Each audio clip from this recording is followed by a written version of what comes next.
Alright, so you've spent the past couple of years of your life playing video games, eating junk food, scrolling through TikTok. You've been living in accordance with your deepest addictions, letting your desires win. Maybe you've tried going to the gym or starting a business, but you haven't been able to stay consistent.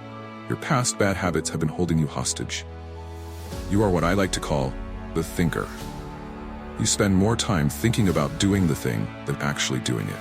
But by clicking on this video, you've made a promise to yourself to change. You've decided to shift into a person driven by ambition and action. You've taken the first step toward becoming the doer. What the doer understands is that their past bad habits are ingrained in their subconscious. No matter what they do, there's almost no way they can get rid of these habits. So the way to fix this is by entering a period of deep work, focus, and discipline. This period will offset your disorganized routine and allow you to shift your focus and your identity into becoming a different person. Now, I want to say one thing before we dive into this.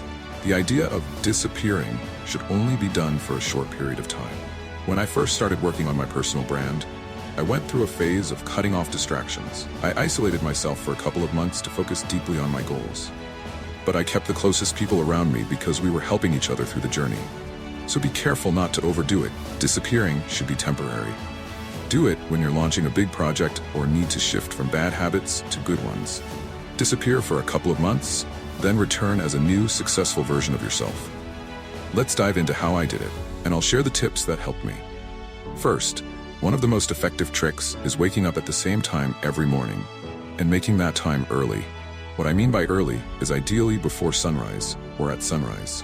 You don't want to wake up when the sun's already up, when everyone else is already awake, and you're the last person to start your day. Waking up early gives you that edge. It's going to make you feel ahead of the curve instead of behind. When I was in school, I used to wake up at 4 a.m. to get my work done before class. It seemed crazy, and I did it for about 2 weeks, but eventually I realized it was unsustainable, and I shifted to waking up at 6 or 7 a.m. But I was still up before most people, and I had enough time to get my work done before school started. Training discipline is all about repetition, so the more you do it, the easier it becomes. Next up, your phone is your worst enemy. I have mine here because I'm watching myself, but normally I don't want my phone anywhere near me while I'm working. If I put it on my desk, or even in the same room, I'll subconsciously check it, even if notifications are off. One ping, one ding, and suddenly I'm distracted. That's why I always keep my phone in another room while I work. Put it on Do Not Disturb, and make sure it's far enough away that you won't hear any notifications. You can also set your Do Not Disturb mode, so only important people, like family, can still reach you. For some of you, I'd recommend deleting all social media platforms. This might sound extreme, but it can help you stay focused. If you need social media for business or personal branding, mute the posts and stories of people who aren't adding value to your life. You don't need to see everything your friends post. Just mute them and keep your attention on what matters. Another game changer is time blocking your day. This is a difficult habit to stick with, but when you're going through a phase of intense focus, it's crucial. Open your calendar, plan your day, and assign specific tasks to specific times. The key is consistency. If you wake up at 5 a.m., schedule your deep work sessions for 6 a.m. every day. Your body and mind will get used to this routine, and it will become automatic. While you're time blocking, make sure to schedule breaks. You can't work for 8 to 10 hours straight and be productive the entire time. Work in focused blocks, then take a break, maybe 30 minutes after every hour of work. Use this time to listen to a podcast, get some fresh air, or just relax. Now let's talk about flow state. Flow state is that magical moment when you're completely absorbed in one task. It's when you're working so deeply that you lose track of time. You're not thinking about anything else. The key to unlocking this is to do it first thing in the morning. Throughout the day, you lose brain points. Checking your phone, deciding what to wear, and making small decisions all drain your energy. So the best time to work in flow state is right after you wake up, before your mind gets overwhelmed with distractions.